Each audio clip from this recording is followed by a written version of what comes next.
वर्धा जिल्ह्याच्या आर्वी शहरात गुरुवारी रात्री एका धक्कादायक घटनेने राजकीय खळबळ उडाली आहे. भाजपचे विधान परिषद आमदार दादाराव केचे यांना संतप्त महिलांनी भर रस्त्यात अडवून जाब विचारल्याने तणावाचे वातावरण निर्माण झाले होते. आमदार दादाराव केचे हे गुरुवारी रात्री 8 वाजेच्या सुमारास तळेगाव रोडवरील डॉक्टर पावडे यांच्या रुग्णालयातून आपल्या पुतण्याला भेटून दुचाकीने परतत होते. यावेळी सारिका लोखंडे आणि शुभांगी भिवगडे यांच्यासह काही महिलांनी अचानक त्यांची गाडी अडवली. नगर परिषद निवडणुकीत केचे यांनी भाजपच्या उमेदवाराऐवजी राष्ट्रवादी काँग्रेस शरद पवार गटाच्या उमेदवाराचा प्रचार करून भाजपला पराभूत केल्याचा आरोप या महिलांनी केला आहे.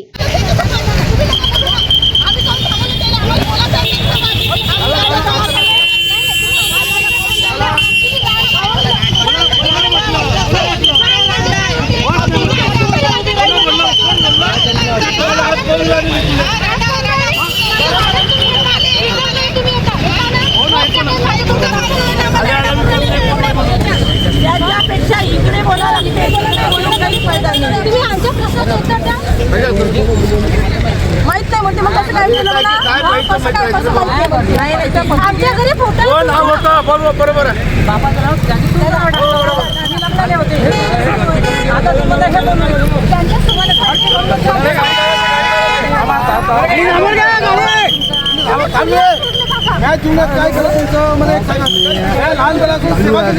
निवडणूक प्रचारादरम्यान महिलांबद्दल आक्षेपार्ह विधान आणि शिवीगाळ केल्याचा दावाही महिलांनी केला. या घटनेनंतर दादाराव केचे यांनी आर्वी पोलिसात धाव घेऊन तक्रार दाखल केली आहे. त्यांनी आपल्या तक्रारीत गंभीर आरोप केले असून हा प्रकार म्हणजे मॉब लिंचिंगद्वारे जीवे मारण्याचा कट असल्याचे म्हटले आहे. त्यांनी सारिका लोखंडे, मनीषा बावणे, शुभांगी भिवगडे यांच्यासह इतर 10 ते 12 जणांविरुद्ध तक्रार दिली आहे. मला जाणीवपूर्वक घेरून अश्लील शिवीगाळ करण्यात आली आणि कार्यकर्त्यांनी मध्यस्थी केल्यामुळे माझा जीव वाचला, असे केचे यांनी तक्रारीत नमूद केले आहे.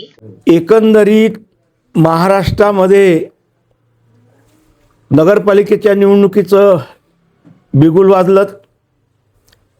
त्या आधारावरच आर्वी नगरपालिकेची सुद्धा निवडणूक झालेली आहे. या निवडणुकीमध्ये एक भारतीय जनता पार्टीचा लोकप्रतिनिधी या नात्यानं महाराष्ट्र विधान परिषदेचा सदस्य या नात्यानं जी पक्षाने जबाबदारी दिली आहे त्या आधारावर पक्षाचे उमेदवार निवडून आले पाहिजे, या भूमिकेतूनच प्रभाग क्रमांक 7 संजय थोरात व संपदा जोशी या त्या भागातून निवडून होत्या. घराघरापर्यंत आम्ही आमचं कमळ पोहोचवलं आणि 2 सीटा निवडून आणल्यात. प्रभाग क्रमांक 11 मध्ये उर्मिला पवार आणि गौरव जाजू हे 2 उमेदवार उभे होते. प्रताप भवनमध्ये जाहीर सभासुद्धा घेतलीत. घराघरापर्यंत कमळ पोहोचवलं, पत्र पोहोचलेत. 2 उमेदवार निवडून आलेत. प्रभाग क्रमांक 9 शुभांगी गाठे आणि अजय कट्टमार हे 2 उमेदवार भारतीय जनता पार्टीचे उभे होते. 2 निवडून आलेत. घराघरापर्यंत आम्ही पत्रकं पोहोचवलेत आणि सर्व भेटीगाठी घेतल्यात. प्रभाग क्रमांक 3 मध्ये ज्ञानेश्वर साठे आणि पारडे हे 2 उमेदवार भारतीय जनता पार्टीचे. त्यापैकी एक उमेदवार ज्ञानेश्वर साठे हा निवडून आलात आणि वेळेवरच पारडेला वेळेवर उमेदवारी दिली, त्यामुळं त्याचा पराभव झाला.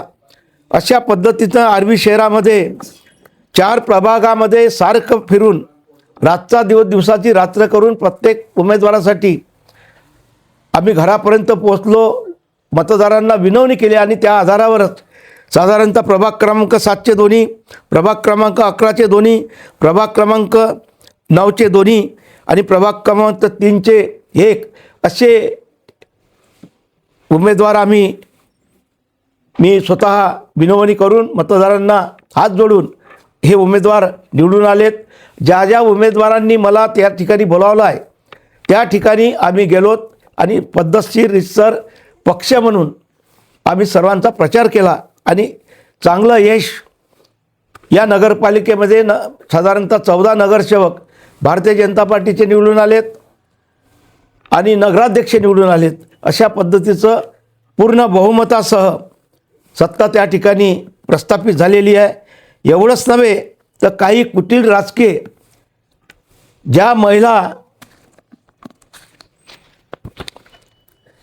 ज्या सारिका लोखंडे, मनीषा बावणे, शुभांगी भिवगडे, लक्ष्मी घाटनासे यांना कुठंतरी फूस देऊन की दादाराव केचेंनी तुमच्या वार्डात येऊन तुमच्या विरोधी मतदान केलं, तुम्हाला अश्लील प्रकारे काहीतरी बोलले, अशा माध्यमातूनच काल राजकीय नेत्यांच्या माध्यमातून एक षडयंत्र आखलं गेलं. सर्वांना डॉक्टर पावळे साहेबांच्या दवाखान्यासमोर एकत्रित केलं आणि मी दररोज चौकात राहतो आहे.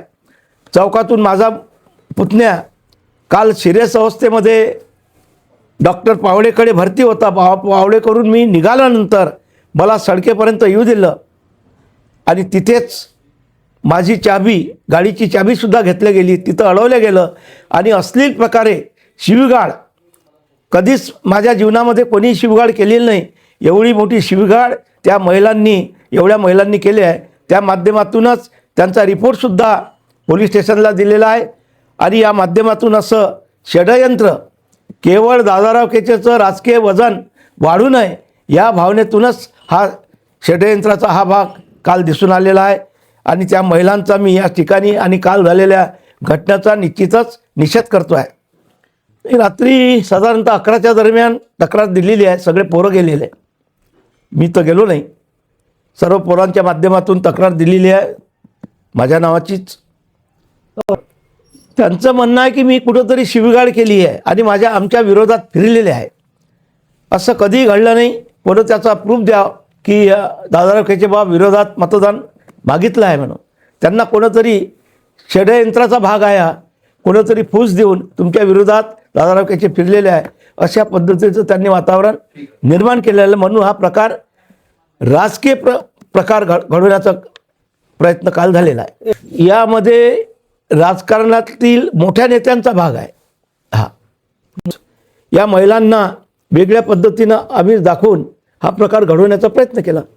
अंतर्गतच आहे, पक्षांतर्गतच नेत्यांचा यामध्ये मोठा हात आहे. त्यांनीच या महिलांना फूस देऊन असाचा प्रकार करा जेणेकरून यांची राजकीय कारकीर्द संपली पाहिजे, अशा पद्धतीचं एकंदरीत वातावरण त्यांनी निर्माण करण्याचा प्रयत्न केलेला आहे. परंतु आर्वीतील जनता समजदार आहे की दादाराव केचे कसा वागतो आहे लोकांसोबत, याबाबत दुसरं सांगण्याचं काही कारण नाही. कसं आहे, काही नागपूरचं या ठिकाणी पार्सल आहेत जे निवडणूक आली की नागासारखी गुंडाळी घेऊन तिथं बसले राहतात आणि त्या माध्यमातूनही ते षडयंत्र याच पद्धतीनं ह्या महिलांसुद्धा त्यांच्याच ऑफिसला नेहमी जातात आणि ते एक षडयंत्र आहे. पुढची काय नाही, पुढची म्हणजे आता हे कारवाई झाली पाहिजे हेच भूमिका आहे.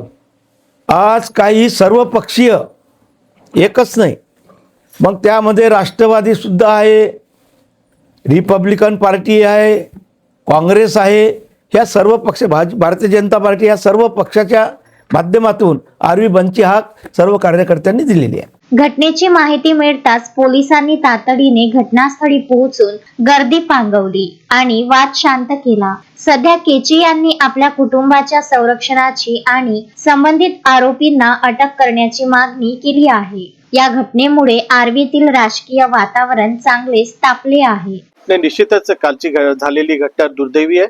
ती टाळता आली असती.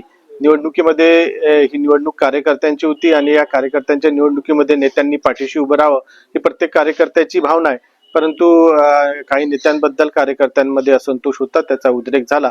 परंतु पक्षाच्या स्तरावर याचं निश्चितच निराकरण झालं असतं.